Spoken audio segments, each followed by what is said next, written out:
Желіде жақсы жаңалық. Бұл жаңалық үшін видео астына бір емес 10 лайк бассаңыз арзиды. Сәлеметсіздер ме, қымбат көрермен, біздің арнамызға қош келдіңіз. Әлемде және Қазақстанда болып жатқан жаңалықтарды біріншілерден болып білу үшін біздің арнамызға жазылыңыз. Видеомыз астында бір дана лайк және жазылу түймелерін басыңыз. Қолдарыңыз қабат олардың қабырғаларына тисін. Біз сізге ең жақсы жеткізуді жалғастырамыз. Ендеше біз бастадық. Балабақша тәрбиешілерінің жалақысы көтеріледі.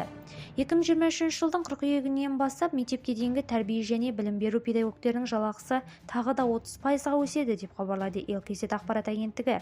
Ауылдық жерлердегі балабақшалар саны азайған. Ақтаудағы жекеменшік балабақшадағы баланы ұрған жағдай желіде қызу талқыланып жатыр. Оқу-ағарту министрлігінің мәлімдеуінше, бұл шара еліміздің 97 мың тәрбиешісін қамтитын болады. Жалақыны жыл сайын арттыру 2020 жылдың қаңтарынан бастап мемлекет басшысының тапсырмасына сәйкес жүзеге асырылып келеді. Мектепке дейінгі білім беру жүйесінің кадрлық әлеуметтік күшейту мақсатында 20.390 педагог кәсіби біліктерін арттырады.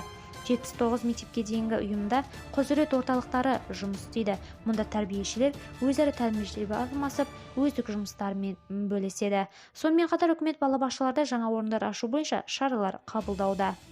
Жыл аяғына дейін балабақшаларда барлығы 81 мың, ал 2025 жылға дейін 223 мың жаңа орын ашу жоспарлануда. Басқа да жаңалықтар білгіңіз келсе арнамызға жазылыңыз. Қымбат көрермен, сау сәлеметте болыңыздар.